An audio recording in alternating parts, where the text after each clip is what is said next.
Hi, I'm Rocco Stano, and welcome to StoryMakers. Today, we have Carmen Agra Deedy with us, author of WOMBAT SAID COME IN. Welcome, Carmen. Hello, I'm so glad to be here. Yes, so tell us about the book.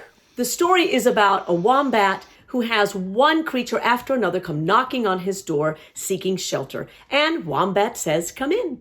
And in fact, Wombat says, come in. Wombat says, come in. I'll stop because I'll give away the story. In the story, smoke plays a major role. Can you tell us why smoke? The fires in Australia in 2020 were massive, and there was great concern for the animals. When the fires began to be put out and the ground began to cool, animal rescuers went in and they were looking to see if there were survivors among the animal population. And a group of animal rescuers witnessed something extraordinary. Out of a wombat's burrow came various animals. They had taken shelter there. Wombat had allowed them in. This is based on a true story, something that actually happened. Do you use real incidents in your stories? Writers are always looking for a great story, not only in fiction, but in real life, in the news, in things they read, things they observe, things they hear. As I tell children, writers are listeners, writers are observers. You get two of these, and only one of these for a reason. Wombat eventually wants his space back, right? He knows that there's trouble. He knows that he has a place where someone can shelter. But eventually, his own home is overrun and, you're using his slippers, they're drinking his tea, they're reading his books, they're sleeping in his bed.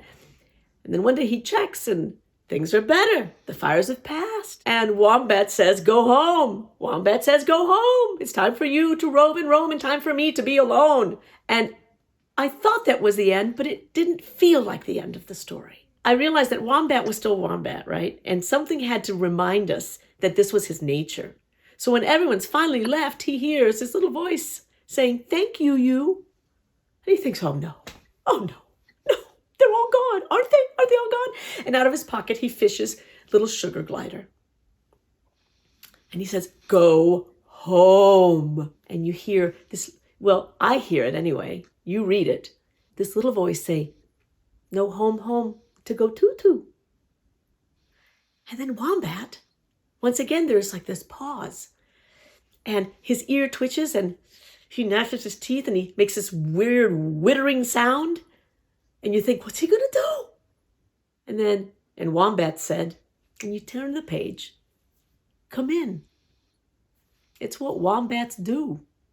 That was very nice of Wombat. And, I'm sure you have loads of Wombat facts. Well, I can share my very favorite Wombat fact because I think the kids will love this one. Wombats poop cubes. Oh, yes. Absolutely. That is a truth. Go look it up. A wombat will poop cubes. Why, you may ask? Yes, why, I'm asking. Because they don't see very well. And at night, when they are trying to find their way back to their burrow, they can follow their own droppings. And that is why I do StoryMakers, because I am always learning things. There are several Australian animals in the book. Did you have to go to Australia to do research? Oh, I had hoped to go, but then the pandemic happened. And so I did my research, as one often does, on the internet. And what I learned was that from platypus to kookaburra to sugar glider, the Australian animals they're just fascinating. And sugar glider, for example, has to eat at least, I think it's like 20 or 19 to 25% of its own body weight every day because it's such a high energy animal. And you'll see that in the book. When sugar glider zooms across a 2-page spread, you get the sense that this is a little fella who likes to move. There are great illustrations in the book by Brian Lees. I'm sure you have some favorites. What are they? Oh my goodness, Brian is just so brilliant. Whether it was Wallaby or Platypus, Kookaburra, Koala, or Sugar Glider.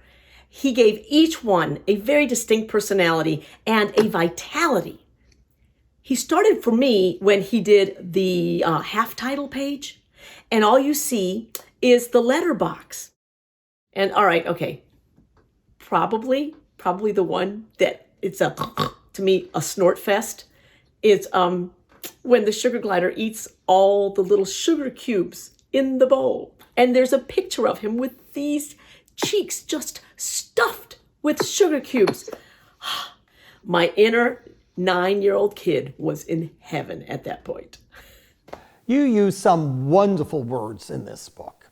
Oh, I love unusual words, and I love including them in picture books. The word eucalyptus, for example. It is a big word, but a eucalyptus tree, which is a fragrant tree, so aromatic, some people use it, in their homes. It'll clear your sinuses, let me tell you.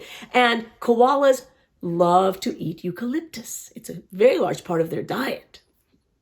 It's fun to say too, eucalyptus. Wow, that word is fun to say, eucalyptus. And there are other fun words in the book. For example, skedaddle. What does skedaddle mean? Scram, shoo, go home. And the word distress, for example, which means to feel a little anxious or worried. We've all felt a little bit of that. Yes, distress, that is a good word. And then you had the word scorched, which is to be burned. Yes, and here's another one, commandeered. If you've ever tried to get to your favorite chair and somebody jumped into it first, they commandeered it.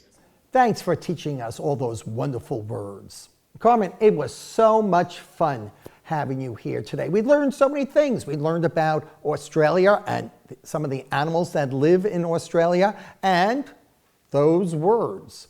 So thank you again for being here. Thank you, Rocco. I hope the children enjoy reading about Wombat and his friends, his guests.